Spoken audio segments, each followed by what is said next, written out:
Inflation is unavoidable right now. See it at the grocery store, certainly when you're gassing up. But what do you do about it? Certainly, you can see it everywhere, but and everyone seems to be talking about it. But again, what do we actually do to combat this inflation? What's the best inflation hedge? Is there anything you should be doing differently with your portfolio?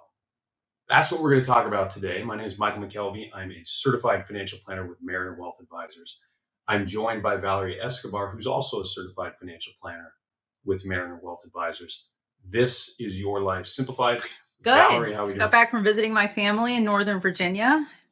Talked about gas prices and, How was that? Good times. Yeah, it's a little bit different trip now. Yeah. Like we went golfing like Thursday or Friday, and I found myself actually thinking like this is gonna be like a $20 ride just to drive there.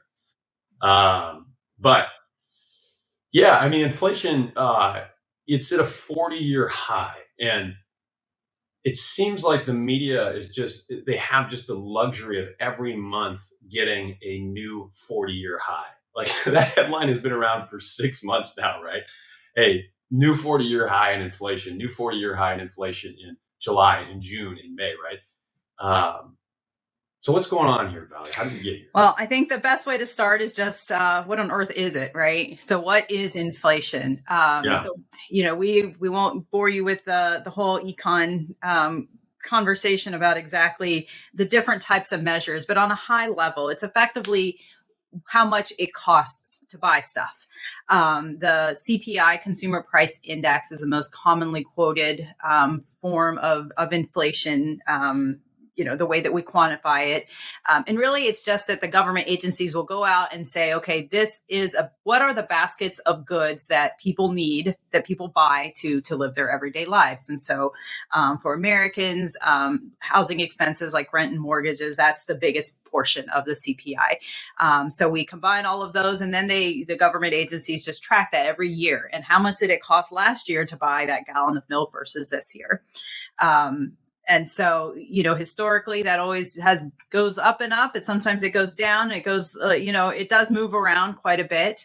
But when we have these, when the spikes are higher, like we've had now, that's obviously when it becomes front of mind for people to talk about.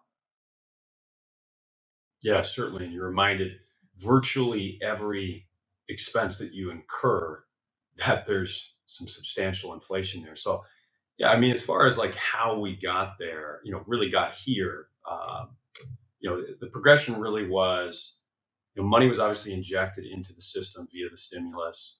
We had supply chain issues, a war in Ukraine. It wasn't just one variable. I think in hindsight, we could maybe say, that, the pandemic response is probably the biggest reason for this, but, it's a number of different variables that are kind of creating the storm. The second, piece of this is, so it's okay, that's the symptom. The pain is inflation.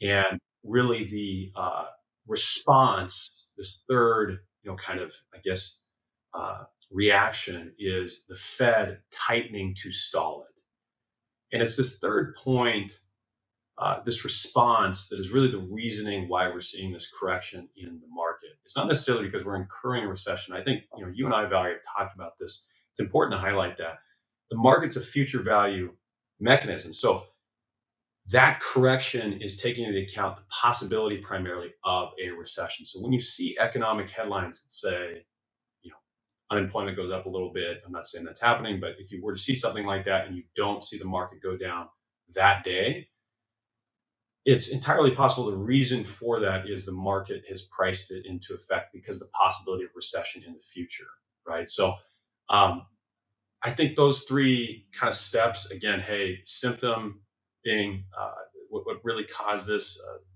a number of different variables, pandemic probably the biggest. Second, inflation then was the pain.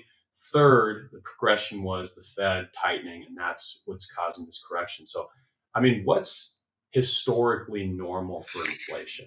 Yeah. So, I mean, we here in the United States, we do have the luxury of it being fairly stable.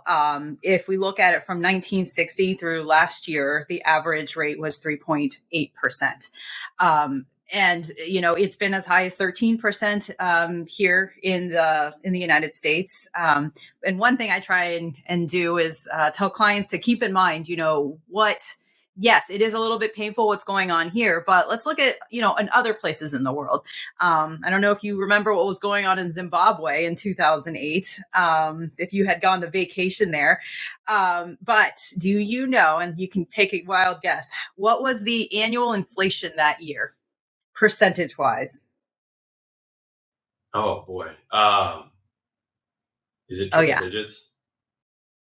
Is it 4 it's a digits? lot of digits. It's a lot. It's a lot of digits. It's a lot of money. I don't know.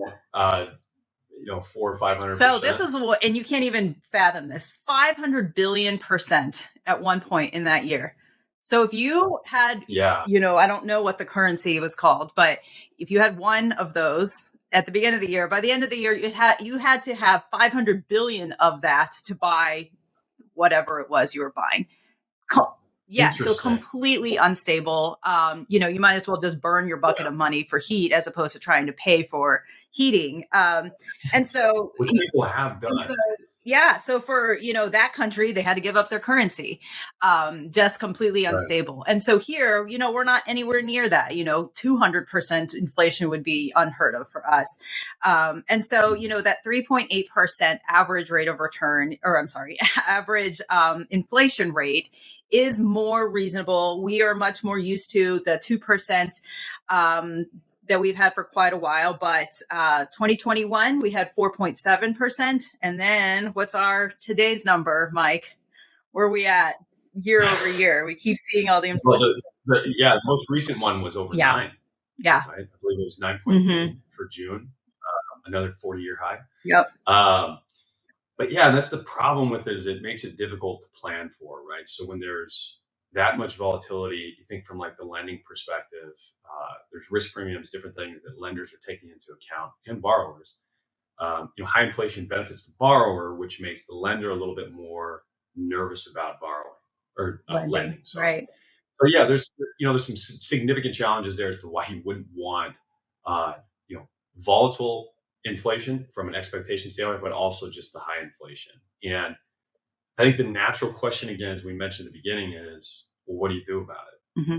Is there an inflation hedge? And there's no shortage of investments that are, proclaimed to be inflation hedges, at least have individuals proclaiming them to be certified inflation hedges, but nobody seems to be defining what an inflation hedge is. And so, I think there's a couple characteristics here that I would consider to be really three characteristics of a true inflation hedge, if it did exist, right? The first would be it have to outpace inflation. That should go without saying, but probably worth putting in there. The second, it can't be too volatile. Mm-hmm. So if you were to have an asset that's a true inflation hedge and you have all this variance, all this standard deviation, if you will, it's so much up and down, it's going to be difficult to stay in. And you're probably going to want to have that asset during bad times. So if it's always up and down, and you're looking at it as more of your conservative asset, again, it's probably not a true inflation hedge. And the third would be, it needs to be positively correlated with both high expected and high unexpected inflation. And when we look at those three variables, I think as we go through some of these assets and we test them out, we might find that it's not as, some of these people maybe, some of these, I guess, media outlets or some of these folks maybe make it out to be. And I wanted to start with maybe the first one being gold. Have anybody been mentioning gold to you, Valerie? You see anything recently? Any upticks in ads for it? Oh, for sure. I mean, any sign of instability, it's automatic that the government's going to fail and gold's going to be the only thing that's going to work. Right. And, I think it has a lot of unique spellbinding characteristics. It's shiny, it's rare, it doesn't corrode. I mean, like, there's really some characteristics there that make it societally perceived as valuable. And The problem is when you look historically at gold as an inflation hedge, a true inflation hedge, the data just maybe doesn't back that up as much as someone working for some gold company might hope, right? It's not to say that it's something not worth owning. None of these were saying that. It's just that when you look at gold as a inflation hedge over long periods of time, the Golden Dilemma was probably the biggest research paper that looked at this. It didn't really correlate unless we were using 100-year time horizons. I mean, there wasn't really much of a correlation there from an expected inflation standpoint to say, yeah, this is a true inflation hedge. Yes, it's outpaced inflation, but each time we've had expected high inflation, it just hasn't done very well. And from a correlation standpoint, sometimes it's up, sometimes it's down. From an unexpected inflation hedge standpoint, it's even less of a correlation. So there's even less backing there to say, yeah, this is something when we have high unexpected inflation, it will automatically increase in value. So maybe counter to what some people might think there, Valerie. For sure. And I think too, I hear a lot that, gold is the opposite of the dollar and that, the dollar is no good. So I'm going to buy gold. And right now with inflation, people are feeling like their dollar is worthless because they need a lot more to buy things. But at the same time, there is this very, this dynamic of, if you live in another country and you need to buy products that are priced in the US dollar, which many of them are, you're having to convert so much more of your currency to get US dollars to buy that final good. It actually is creating so that right now we have a very strong dollar. And so even though it feels like, which we may be going into a recession, the dollar is very strong. Gold prices are not super strong. And so again, to your point that the numbers just don't really line up like people expect that they would. Yeah. And again, you can take any short period of time for virtually just about every asset and say, look at how great it did, or look at this correlation. The problem is correlations, they can fall apart when you give them enough time. Real estate is another one that's certainly being tossed around as a true inflation hedge. And I think it's understandable from an out-earn inflation standpoint. It's been a terrific asset to hold in the long run, if you consider both the cash flows you could get off of it. We're talking about investment real estate, but also the appreciation. The problem has just been, again, if we look long-term at correlations, hey, this was a great inflation hedge until suddenly it wasn't in the last big recession that we had there in 2008, really 2007 to 2011 for real estate, right? So the challenge there was it didn't do well when inflation was actually going up in 2008, 9, and I believe 11. And again, there was a paper that came out, 2008, 2010, and 2011. We had inflation, but the average home price was going down. So again, it just didn't line up 1-to-1. So this is maybe an out-earn inflation play, but by no means a true inflation hedge. And in fact, I think a lot of markets recently with interest rates going up, they've probably seen a little bit of a pullback. So it's also very idiosyncratic. It's not just like, hey, all real estate across the board is the same, right? Yeah. And I think that's to your point, some of these videos, they're just like, you guys are all, don't know what you're doing unless you're absolutely using real estate for all of your investments, because that's the only thing. It's not very practical, right? Especially right now that we are going into recession. A lot of what I'm trying to help clients do is make sure that they are able to sleep at night while we get through this recession. And so that probably does mean stockpiling cash and just, making sure that it's liquid and that it's available, because you don't want to be selling assets that are depressed in value right now. And so putting all of your cash into a house that maybe is going to be losing, value over the short term as mortgage rates go up is probably not going to be your best alternative right now. Yeah. Again, the challenge is when we define what a hedge is, really for it to stand the test of being a true one, despite maybe what your real estate brokers say. But commodities are another one that gets tossed around. And the understanding is pretty clear on that, because as prices go up for goods, the underlying commodities, which are goods, should theoretically go up as well. The problem with commodities is long-term outpacing inflation. And commodities is a very broad index, if you will. There's all different types of commodities. So that's been a challenge. Just long-term, when you look at the rate of return for commodities, what it's done. Yes, it's done well in 2022, but you'd have to hold it for the long run, and you just might not be that well off as far as like moving a large chunk of your just traditional stocks to commodities, if you will. And the big question for a lot of people is, hey, should I be moving to things like commodities right now? That seems to be what most people are curious about, is just the movement in their portfolio, right? Yeah. And that's almost, like that commodities are doing great, which you should have done that beforehand. With all things, and that's really why we always, go back to the boring old diversification. Like we don't know when a war is going to break out or any specific thing. We're going to have a worldwide pandemic. So being well diversified and prepared ahead of time, because, the crystal ball just is refusing to work for us. Yeah, exactly. Building, a portfolio with multiple expected returns, different asset classes. Mm-hmm. You just don't know, right? So you should have likely some weighting to just about all of these asset classes, depending on your, philosophy of things. But another one that gets thrown around, and then we'll get into what we think you should do or consider. One of the ones that's been certainly pledged as a inflation hedge, at least up until the beginning of 2022, was cryptocurrencies.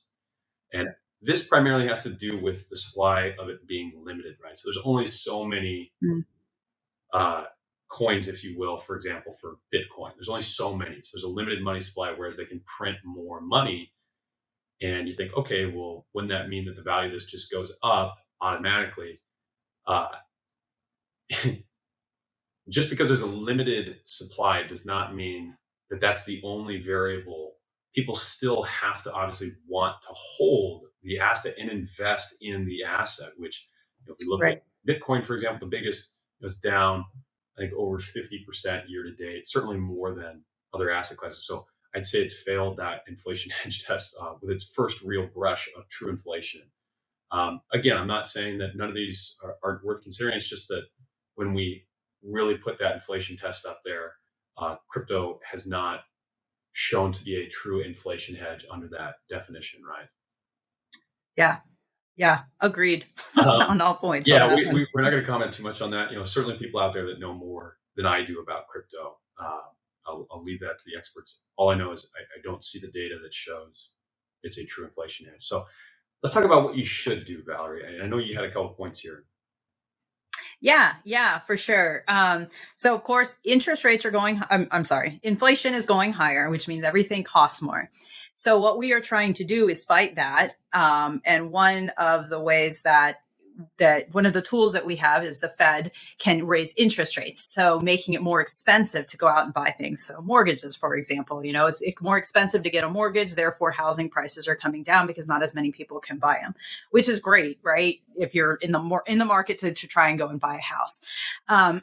But the raising interest rates that the Fed raising interest rates also has the consequence of making bonds less expensive with the rates going up. So here comes your old girlfriend Samantha, right? She is definitely hopefully she's your current girlfriend. You're sticking to her. Well, good. She's a good one. But poor Samantha now has some other competition.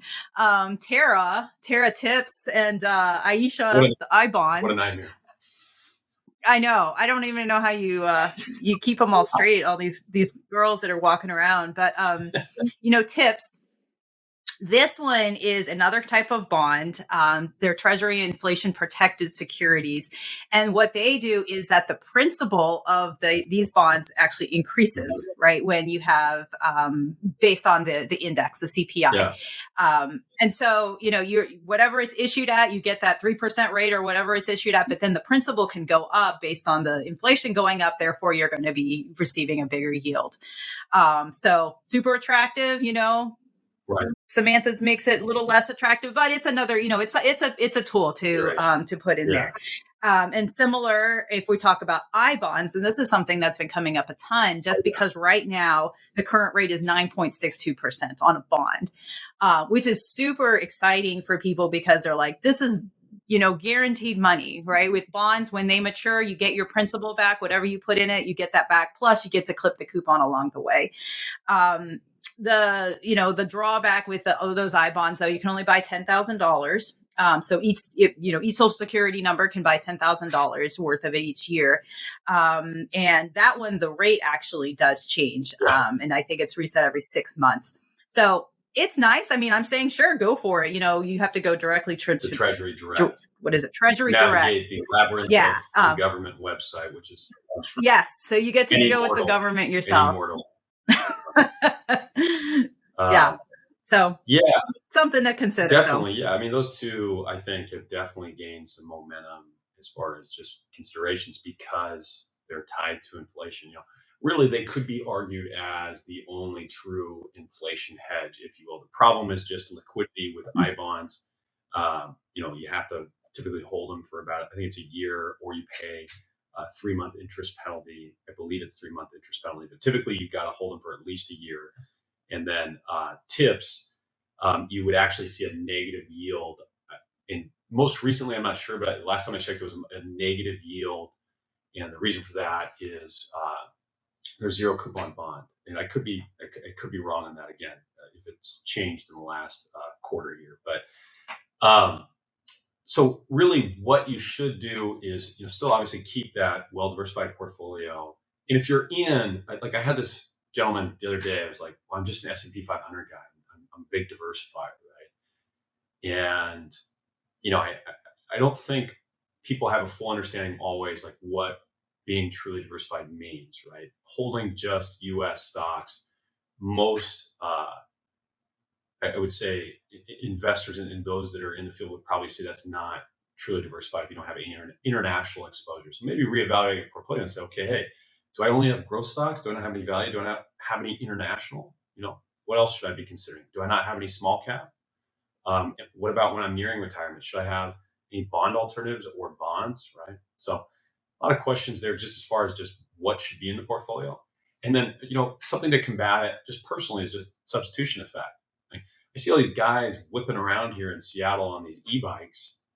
I'd have to imagine they maybe got that in the last couple of years, and they're probably not spending as much on gas as everybody else, right? So shopping at Costco instead of Whole Foods, having some substitution for maybe some of the regular expenses you had, just reevaluating your budget. That's another thing to consider. But overall, just what you shouldn't do, I would say, is get extremely tactical with your portfolio, as always. And, hearing these ads, these commercials you see out there, it might be fairly challenging to, just kind of hold tight if you do have a well-diversified portfolio. But it seems to be, from a fundamental standpoint, what most people should do. So hopefully you found this episode helpful. Again, we just saw so much news floating around about inflation, and there's not always a lot of clarity on what one should do. So hopefully you found this helpful. And if you're listening to this on YouTube, Spotify, Apple, wherever it is that you're listening to, make sure to hit that subscribe button to get regular content from industry professionals here at Marinette Wealth Advisors. My name is Mike MacKelvie. Again, I was joined today by Valerie Escobar. You guys take care. Bye-bye. Mariner Wealth Advisors, or MWA, is an SEC-registered investment advisor with its principal place of business in the state of Kansas. Registration of an investment advisor does not imply a certain level of skill or training. MWA is in compliance with the current notice filing requirements imposed upon registered investment advisors by those states in which MWA maintains clients. MWA may only transact business in those states in which it is notice filed or qualifies for an exemption or exclusion from notice filing requirements. Any subsequent direct communication by MWA with a prospective client shall be conducted by a representative that is either registered or qualifies for an exemption or exclusion from registration in the state where the prospective client resides. For additional information about MWA, including fees and services, please contact MWA or refer to the Investment Advisor Public Disclosure website at www.advisorinfo.sec.gov. Please read the disclosure statement carefully before you invest or send money. The The views expressed in this podcast is for educational purposes only and do not take into account any individual personal, financial, legal, or tax considerations. As such, the information contained herein is not intended to be personal, legal, investment, or tax advice. Nothing herein should be relied upon as such, and there is no guarantee that any claims made will come to pass. The opinions are based on information and sources of information deemed to be reliable, but Mariner Wealth Advisors does not warrant the accuracy of the information. Asset allocation diversification is a strategy designed to manage risk, but it cannot ensure a profit or protect against a loss in a declining market. Certified Financial Planner, trademark, CFP, registered trademark, and federally registered CFP with flame design marks, collectively the CFP registered marks, are professional certification marks granted in the United States by Certified Financial Planner Board of Standards, Inc., also CFP Board. The CFP registered trademark certification is a voluntary certification. No federal or state law or regulation requires financial planners to hold the CFP certification.